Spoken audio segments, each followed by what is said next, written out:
Never be afraid. Okay. The greatest companies have come out of wanting to build do something new, novel, and taking a risk.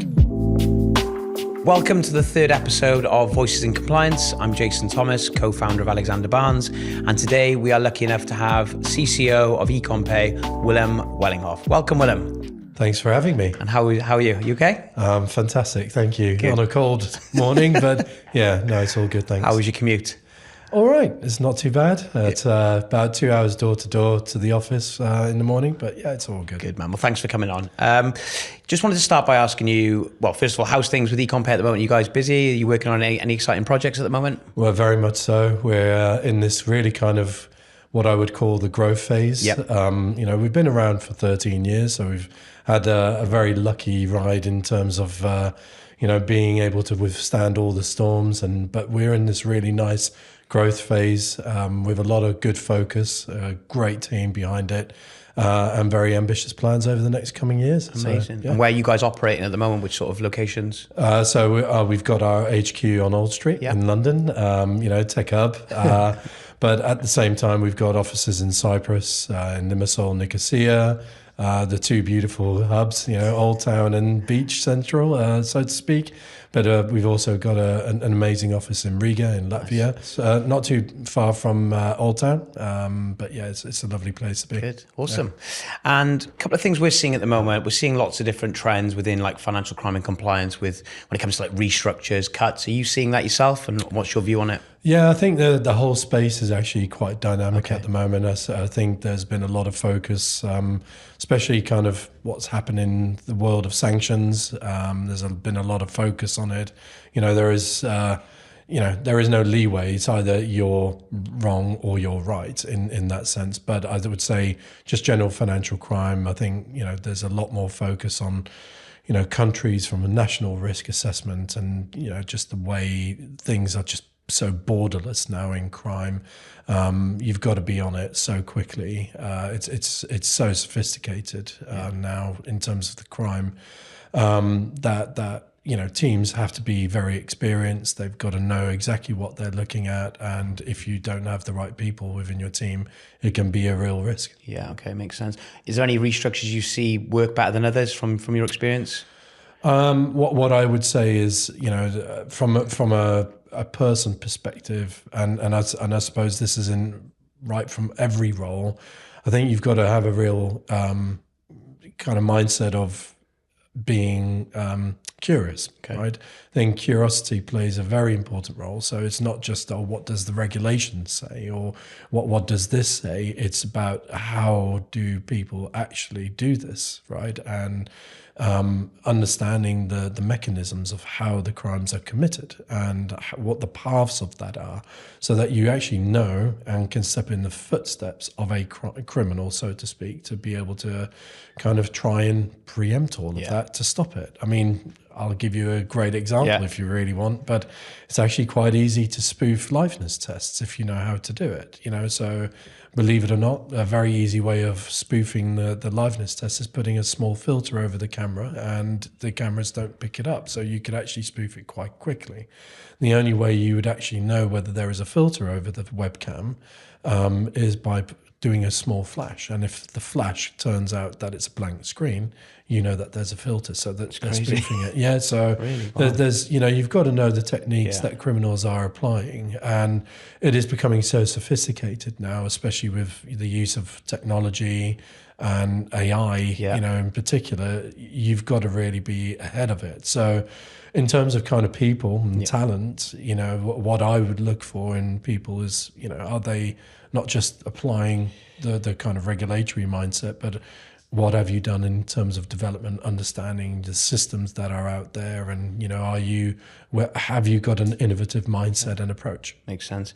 And coming on to technology, you seeing that's having an impact in cuts and people getting let off because technology can now take a part or some sort of the role? I think cuts is, a lot of people use that as a scare word.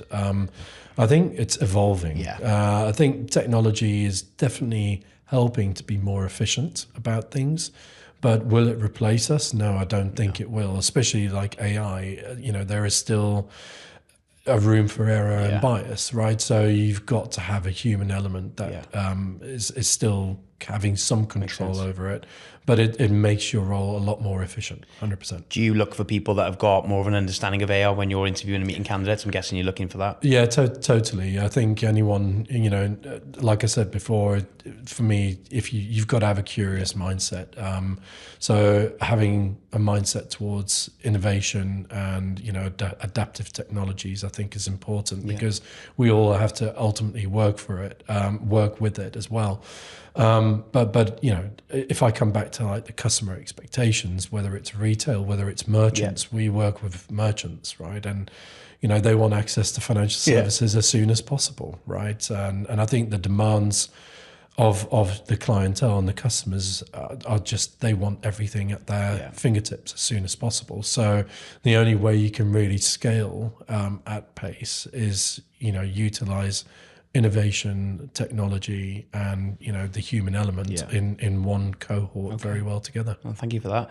Moving on to, sticking with financial crime, the FCA seem to have a high agenda on financial crime at the moment. Are you seeing that, and what are you seeing? Yeah, I would say it's been on the agenda with them for a while, and it won't come off the agenda for some time to come. It's always on their risk outlook. But what we're seeing is, a lot more intelligence coming out of the regulator. So, you see a lot more thematic reviews coming out. Obviously, they're working closely with, firms on the supervision side. But what we're seeing very, detailed now is what does good and bad look like, and what are their expectations, which is something we never really got a couple of years ago, whereas now it's a lot more detailed and something you can actually use to kind of adapt towards your practices. And are there any like specific areas that they really dial into? Transaction monitoring systems, sanctions screening, that's been a big one in, last couple of years, but transaction screening is a big one as well. So how are you testing your systems? What methodologies you're applying? So I think onboarding is, or customer due diligence has always been kind of a core focus in financial crime. But, I think a lot of people sometimes forget what happens once they're onboarded. And that actually is, probably for practitioners in financial crime, probably the most important thing. It's like what happens after they have onboarded. How do you look at, the journey? What are the kind of patterns? Makes sense. What are the transaction types? And that's kind of where there's a lot more focus. Any advice for people that maybe get to that customer journey bit and then can't kind of finish it or evolve it in the right way? Yeah, I would say, a customer doesn't stop at onboarding, right? And for me, it's very important, the customer life cycle from start to finish. And that is whether it's a good customer start to finish, that they then end up moving on to another party. You've got to always question why, I think, again, you always got to ask, why did they leave? Why, did something go wrong, and work back from that to kind of build some root cause analysis to be better. Yeah, makes sense. Hot topic for us at the moment, personally, from a recruitment point of view, is companies contacting us in regards to going for EMI applications. Why do people struggle, do you think? Why do you think the pass rate is low, and why do companies struggle to actually get this approved? I would say, going back 10 years ago, being a payment services institution, and EMI was really becoming quite a hot topic, to get licensed. And what we saw in the UK just generally is that there was a lot more willingness to authorize firms. What has then subsequently happened is, we've seen this particularly around COVID, is that some companies were going under. And as a consequence, the FCA were being pointed the finger at, saying, "Well, why didn't you stop this?" And I would say then, the supervision and intelligence teams at the regulator were not as well staffed as what they were now, right? And as a consequence, I think people have, and especially the regulators just generally have gone, well, these failures have a big impact on people, right, on consumers. And ultimately, they're a consumer protection regulator, right? Yes, they've got to enhance the market integrity, but ultimately it's about consumer protection. And so, working back from when there was a real push to get people licensed and licenses were being granted, I think the pendulum swung quite heavily the other way, and we've seen this in the digital asset space. Is like trying to get a registration, even though it's under an AML registration currently in the UK. It's almost impossible to get through, right? And then with the EMI space, I think people were just going like, at the regulators, we've got to be a bit more robust on how these market participants can play, with integrity, having the right capital, having the right team, having the right substance. Where is it actually operating from? So the pendulum swung a lot, they're very much the other way. And I think the balance is coming back. Okay. But if you're looking at it from a kind of fintech founder position, it's tough. Yeah, you would say I don't want to be in the UK at this moment in time. The regulatory burden is too high to climb with the investment that I've got to manage in terms of that runway. One of the good things that we are seeing is that there is a real commitment to bringing some of the timescales down. So it used to be 12 months from a full or 6 months from a full application, but in reality it's 12. But that's now been brought back, to 10 months. So we'll see what more commitment will happen, and I think the balance will be redressed to some extent. But I would say, UK is not the only area that it's really hard to get licenses at the moment. That we see this in the EU as a whole now. There's some jurisdictions that have just not issued any license in the last 12 months. So I don't think people realize how hard it is going into it. Do you think ChatGPT and AI can help people with, I guess, the process? Obviously, there's a lot of reading, a lot of things that go into it. Do you think that can help minimize the upfront kind of learning or not? I play around a lot with AI, and I look at the different models that are available in the market. Actually, we have our own AI environment, and our head of our AI says, Willem, you're one of the most prolific and innovative users of our AI platform, and that's because I'm so curious about it. I do this like at 11, 12 o'clock at night when I have a little bit of free space, but still working. Still working. Never ends. But I do think there is a space that AI can help with these things, but it's only as good as the input you're putting in, as the data that you're putting in. So if you're thinking, hey, ChatGPT or Gemini or whatever we say, build an application pack that meets the regulatory. You can't cheat it because it's individual to each business. Exactly right, and I think that's the key role. So if you really want to build the right prompt, you've got to start with what is the role? What is the role that you want the AI to play? So that's key, right? And then you go like, well, I now need to feed it enough data about my business and the business model and plans that I've got to then start building a framework around it. And then it's like, what do you want it to do? So you can use it if you've got the right questions. But also when you get interviewed by the FCA, they're looking at the people they're meeting and they're looking at it to be dialed into that actual business as opposed to a generic approach. Absolutely. And I think this is, what a lot of people start to forget now is like, the regulators want to know who they're dealing with, right? Whether you're sincere, whether you've got the experience, whether you've got the best intentions of the business, its customers, but equally for the industry as a whole. At the end of the day, they're here to stay, and you've got to build the economy with the right integrity. So, if you're not a fair player in the market, they won't regulate you, and it's probably right. That probably is, definitely. What about the MLRO hire? So, if you're a startup, when would you say they need to start looking at that hire? When should they bring them in or consider them? So it's a great question, and I think this is the conundrum. You're damned if you do, you're damned if you don't, because we all know that an experienced MLRO always comes at a cost, right? But I think you've got to start looking at these things very, very early on, but there are ways you can go about it. So there are ways you can build like fractional support, right? So there's part-time support initially, but you've got to ensure that by the time you are close to getting authorized, that you've got someone on board. Now, that what I would say is try never to go with someone who's never done this before, right? We see that a lot, and I think it's an education piece. I don't think the clients or the prospects fully understand. I think they want to get someone in junior because of the cost element. Obviously, they're a new business, so there's that cost and risk, but they don't fully understand actually getting someone in junior who hasn't got the exposure is going to be a long-term effect. Yeah, totally. And I think this is the interesting, dichotomy that we have within an industry, because there are only so many people that you can really choose from. We're no longer exposed to kind of the market where we could, have a borderless from EU, right? As from Brexit. So the talent pool has become a lot smaller.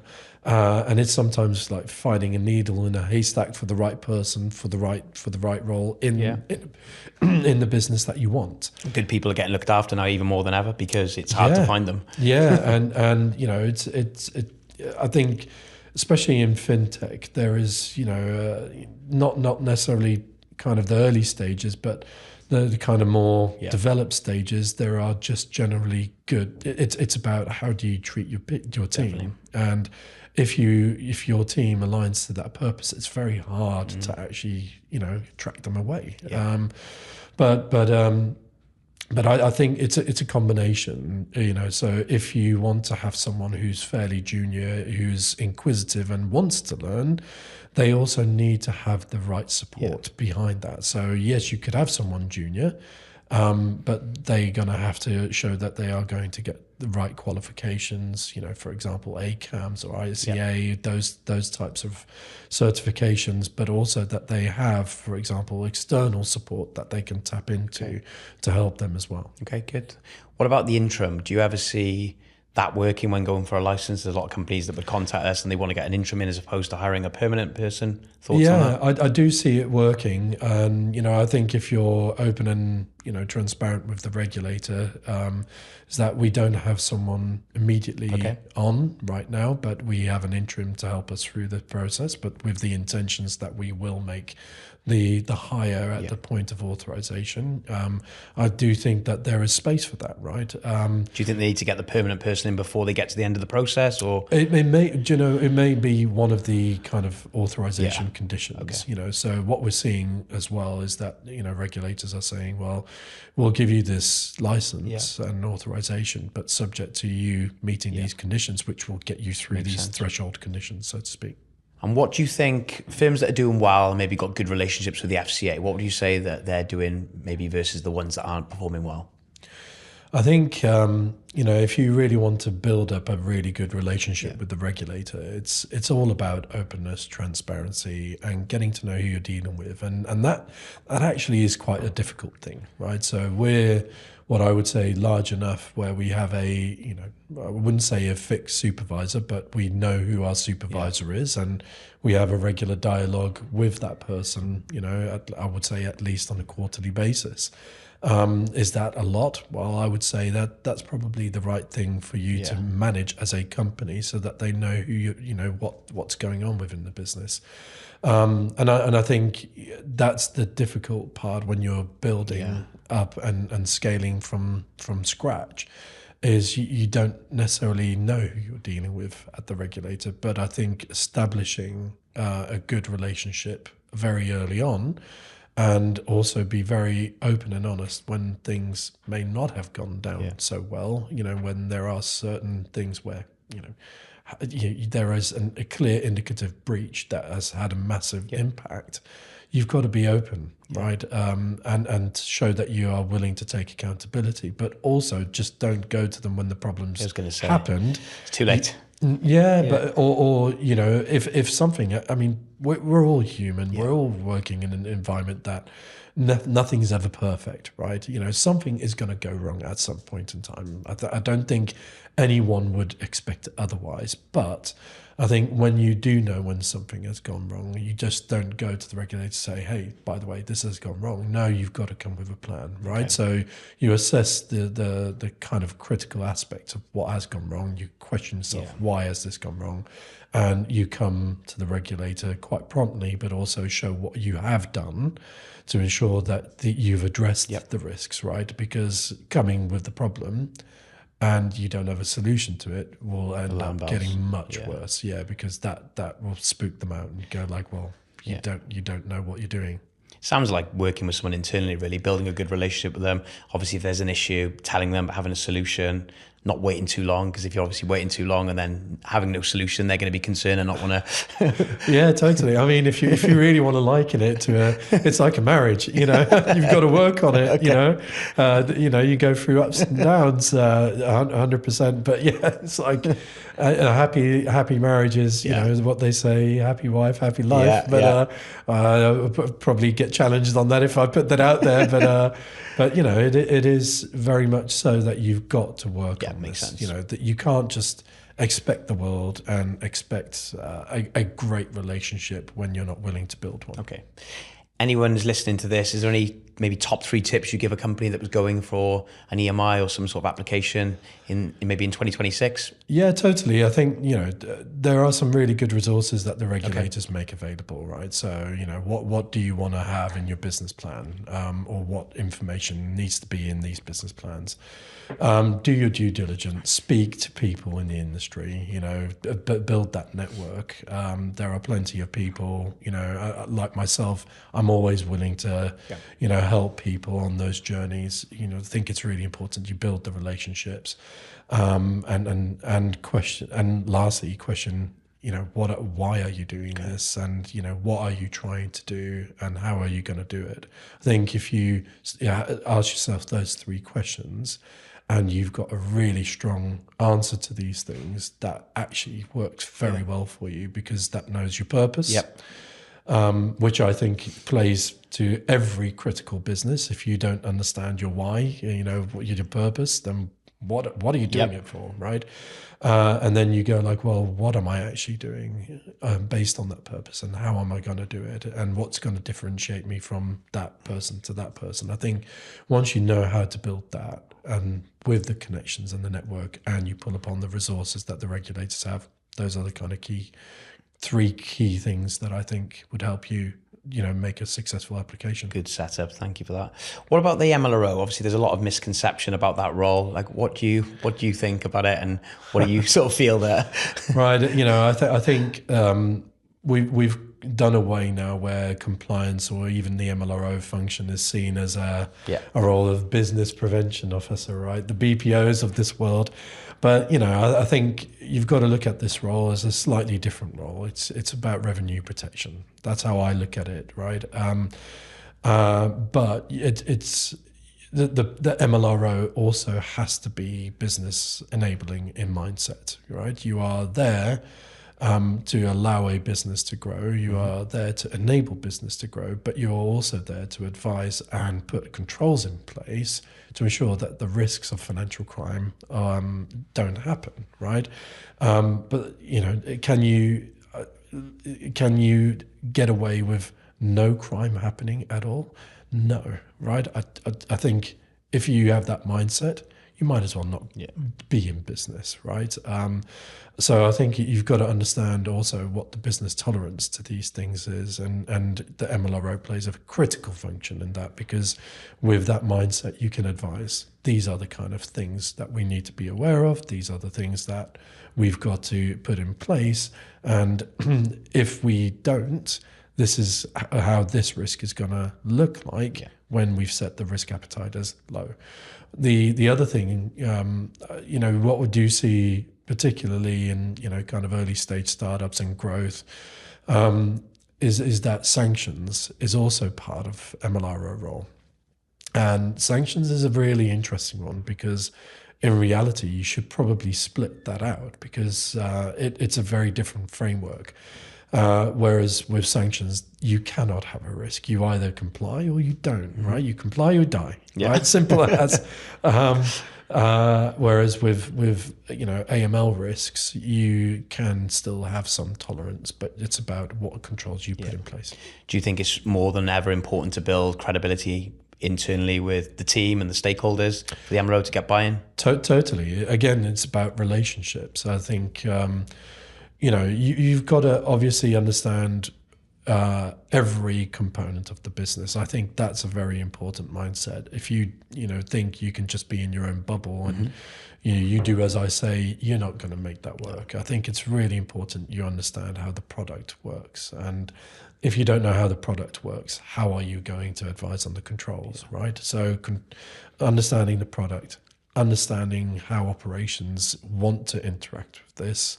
And I think this is the critical part, is operations are the execution role, right? And you are putting controls in place to allow them to execute against those controls. So again, it's about how do you deliver that? Good training, working together, building the right processes, but also ensuring that the people at the front end have the autonomy and capability to make those decisions that are the right decisions as well. I think that's another thing. That's really good advice. For anyone looking to step into that role as well, that's what they're going to need to do. What would you say, when we're dealing with clients, a lot of things that clients will pick up on is the tenure. So they'll say, oh, this person's only been here 2 years or 3 years. There is a big movement, as you know. Why do you think that MLROs maybe move more frequently than other specialisms? It's a great question, actually. And I've been actually thinking about that a lot over the last couple of weeks, and I'll tell you why. I think partially it's culturally driven, right? So I was in Cyprus last week for the 10th anniversary for ACAMS, which was a great conference, and obviously a lot of financial crime professionals and risk professionals. And, I was just curious. I was asking, how long have you been? 10 years? Wow, that's a long time. Oh, not really. So I know people who've been in their role for 20 years. They go, what, 20 years? Crazy. So, how do you adapt? How do you not, get institutionalized? Well, it's just the way things are in the community. There is not a lot of movement in terms of moving from role to role because it's such a small community, everyone will know.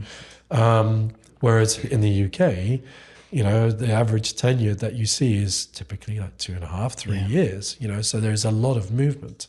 So I think partially that's culturally driven. I think it's also by the sheer amount of companies that there are available, so, the addressable market, let's say in Cyprus and Latvia and even Lithuania are not as big. But you see, the UK, there's, new startups happen. The US is another great example. Startups is something that, generally gets a lot of excitement, and there are more and more startups building. So that means you've got a small addressable talent pool, and it's if you've got deep pockets and you've got a real good purpose and people are excited by it, you're able to actually get them much quicker. So I think that's another element of the UK, and UK is still we've seen obviously investment go down quite considerably compared to kind of pre-COVID. There is a little bit of excitement that it's coming back, but is the UK the most exciting place to invest in at the moment? And people might look at me going like, oh, don't damage yourself, but it's true. There's research that is showing that the investment market in the UK is not as what it used to be. It's not as productive, like, for example, the UAE or US. And more and more what you're seeing is, people wanting to move, right? So people are looking at UAE as an example, and people are moving to the UAE. Why?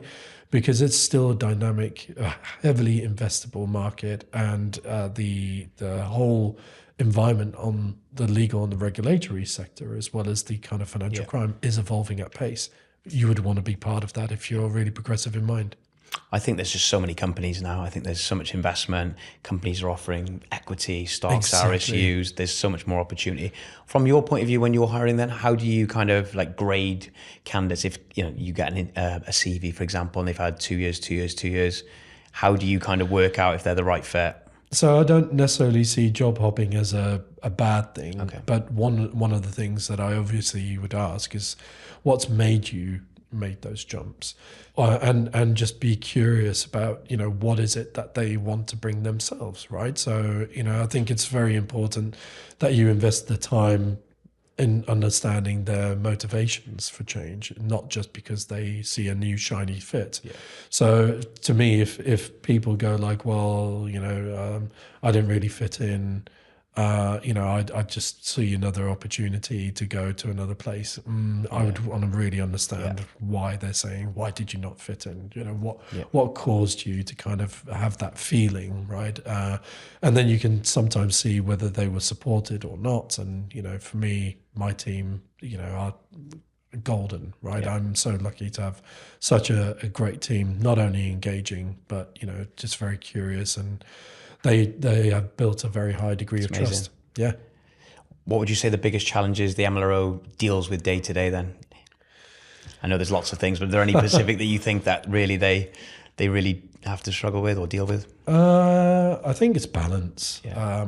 I think trying to keep everything in balance is probably the hardest thing. And, I say balance not only based on, the sheer amount of workload that they've got to get through in terms of, working with operations, putting in controls, but also the dynamic landscape. The landscape is always changing, especially when you're working on a kind of cross-border aspect as well. You've got to take into account different jurisdictions, and one jurisdiction may not be as advanced as another, and some may be very advanced. So it's kind of that balance, I think, is one of the difficult things that you have as MLROs. And the second challenge, I think, is, can you build up a level of trust, right? I think trust in this role, both internally and externally, is an absolutely critical one, right? I ask my team sometimes, can I trust you with my life? If I say yes to that, but can I trust you with my wife and my money?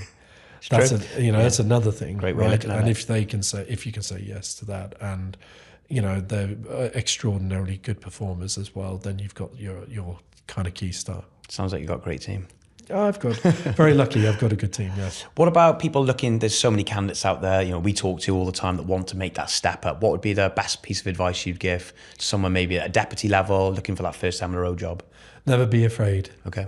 You should never be afraid of wanting to take that leap. A lot of the time, people question themselves or say, I maybe not be able to do this because I don't have necessarily the confidence. Don't be afraid. In the greatest companies have come out of wanting to build do something new, novel, and taking a risk.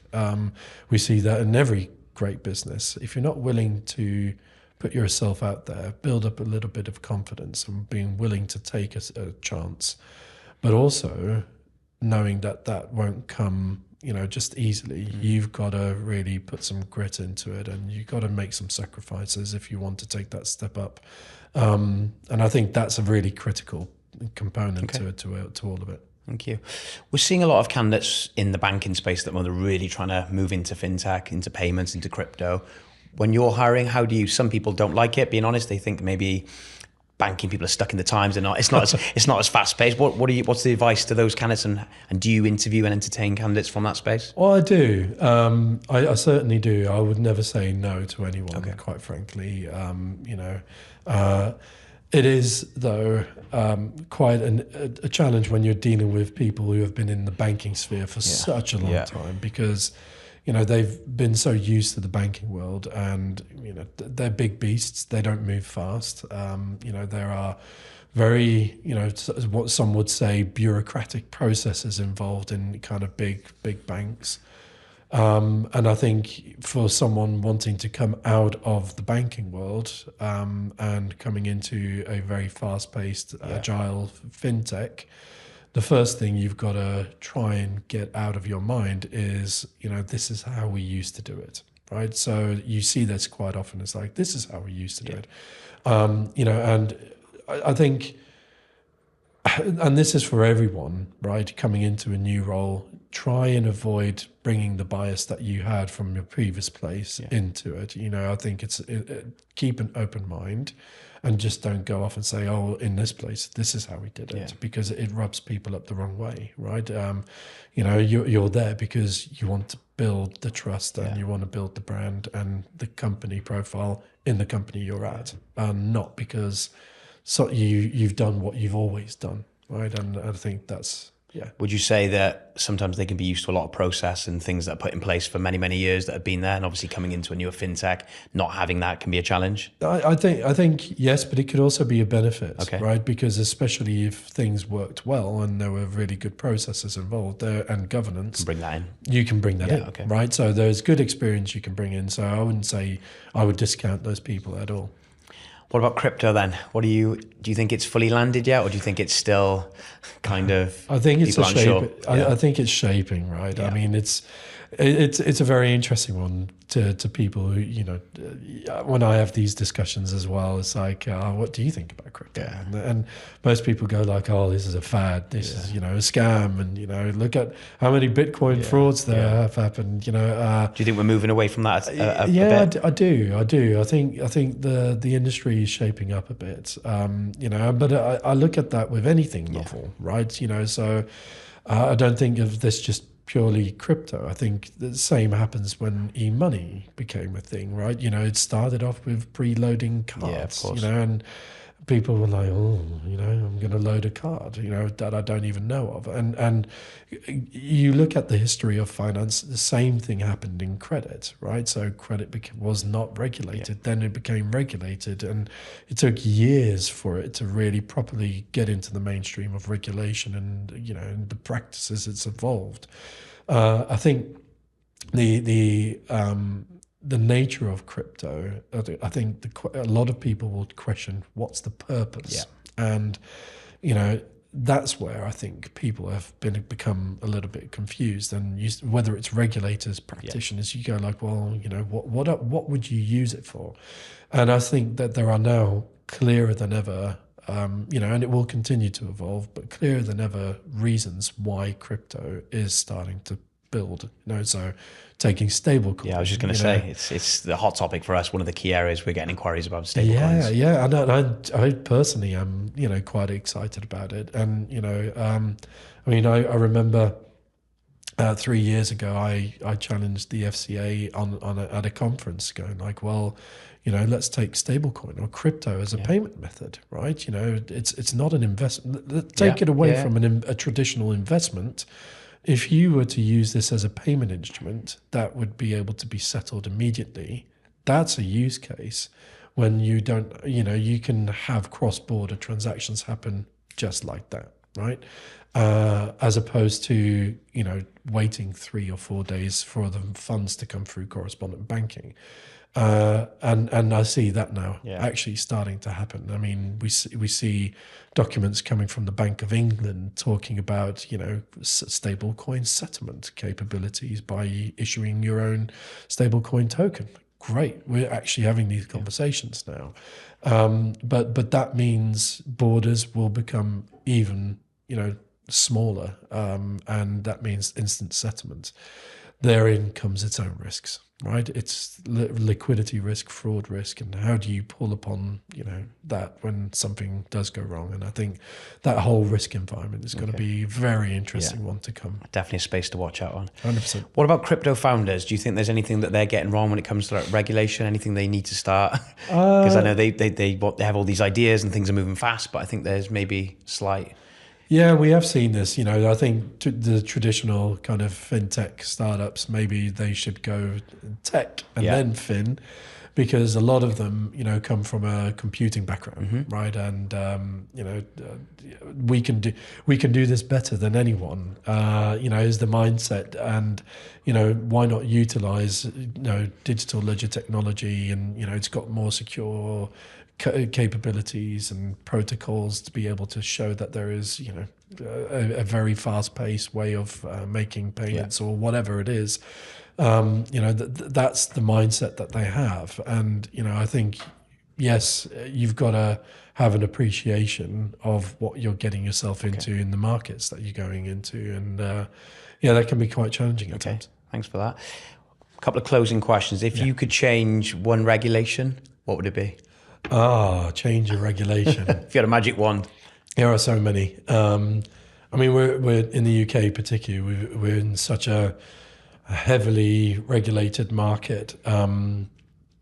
If I'm looking at it just from a UK perspective, I wouldn't necessarily change it too much, but I would have things done a lot quicker. So the whole crypto and stablecoin, that was so late to the market on that. And is it still the right way of thinking about it? No, it isn't. It still needs a lot more evolution in my view. So I wouldn't say that there is one particular regulation I would like to change. Yeah. Just the speed. And I think that's just generally of any kind of regulator at this moment in time, especially very heavily regulated markets, is the speed to regulation based on the evolution that's happening. And that needs to happen much quicker. And if we're not careful, the UK will lose out to other economies. Definitely. You see UAE, you see Singapore, they're working at pace. Yeah. Okay. How long have you been in fintech? How many years? Whoa. Do you really want to know? I'm going to put it very nicely. 2 decades is what I would say, but kind of pure fintech. 12.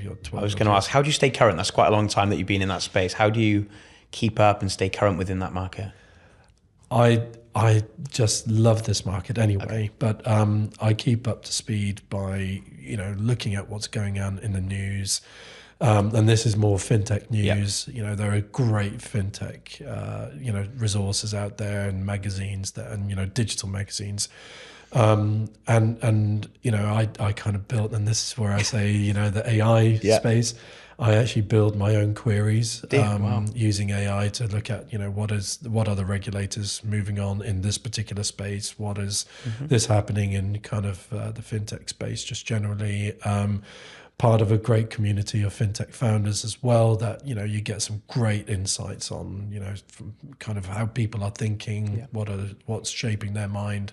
So I think, the fintech community is small yet large, if that makes sense.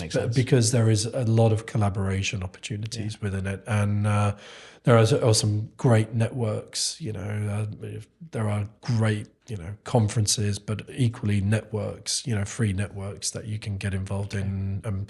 A lot of people are like-minded, very curious, and there's a lot that you can, Obviously, you're in a very, very senior role. I guess it's quite stressful. There must be easier roles out there. How do you stay excited in these type of roles? Like, what keeps you motivated and gets you out of bed? It's a great question. I think a lot of people in the industry that know me would, I can name a few already, but they would say I'm a stickler for pain. Yeah.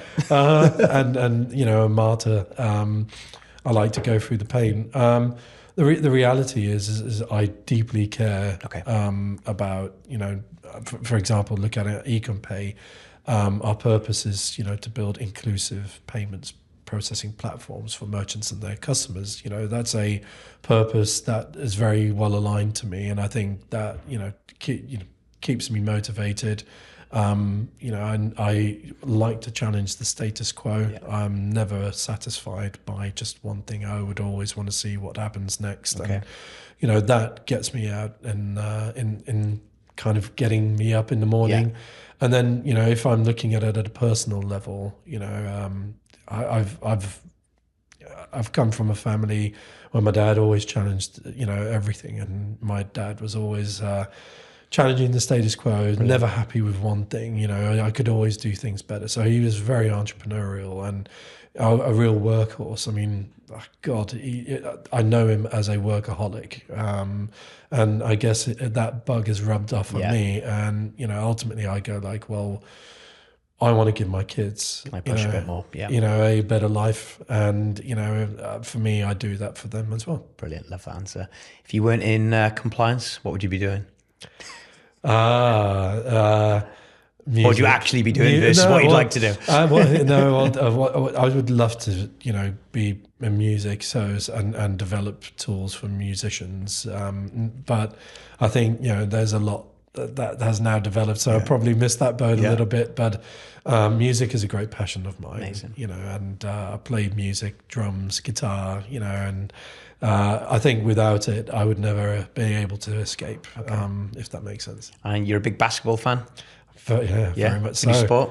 I used to play it. Oh, wow. When I lived in Belgium, played in the Belgian National Youth League. Long time ago now. Obviously put on a few pounds. Haven't we all? But yeah, it's something I still follow very closely. You know, big NBA fan. Yeah. Who do you support? Oh, this is going to be an interesting one. So, but I'm going to say East and West Coast. Okay. So East Coast, Boston Celtics. Yeah. West Coast, LA Clippers. Oh, wow. Two teams. Love Yeah, that. 2 teams, yeah. Couple of quick fire questions, a little bit of fun. Would you say your morning routine is planned or would you say it's chaotic? How about organized chaos? Organized chaos is probably the right way. Yes, it is structured to some degree, kind of saying, I know what time I need to wake up and all these things. But yeah, when you've got kids who need to go to school at the same time. Yeah. And tubes that are never on time. And tubes and all these kinds of things. But thank God for having the capability of doing, things on the mobile and the iPad nowadays. It's so much easier. Guilty pleasure, any TV shows, podcasts that you're interested in? Guilty pleasure. When it comes to food, I love anything Malaysian and, chocolate, especially dark chocolate is a guilty pleasure of mine. You could probably see that. I think any kind of good horror movies. Yeah, okay. I love good horror movies. Anything that's got a little bit of kind of tension and, I love those. Anyone in particular? Oh, one of my favorite movies is The Shining. So Stanley Kubrick, I really like. So Clockwork Orange is one of my favorite books, actually, from Anthony Burgess. One of my favorite books. But yeah, Stanley Kubrick movies has that little edge. Yeah. And last question: if you could swap lives with anyone for a week, who would it be? I know I had this discussion with my colleagues. They would say Noel Gallagher, but Shaq O'Neal? Huh? Shaq O'Neal? No, not anymore. Luka Doncic I had the pleasure of meeting. So from a basketball perspective, him. But if it was music, and if he was still alive, it'd probably be John Bonham, right? He was the drummer of Led Zeppelin, my favorite band. Amazing. And he was just the most incredible drummer out there, a jazz drummer that just played it very hard. So if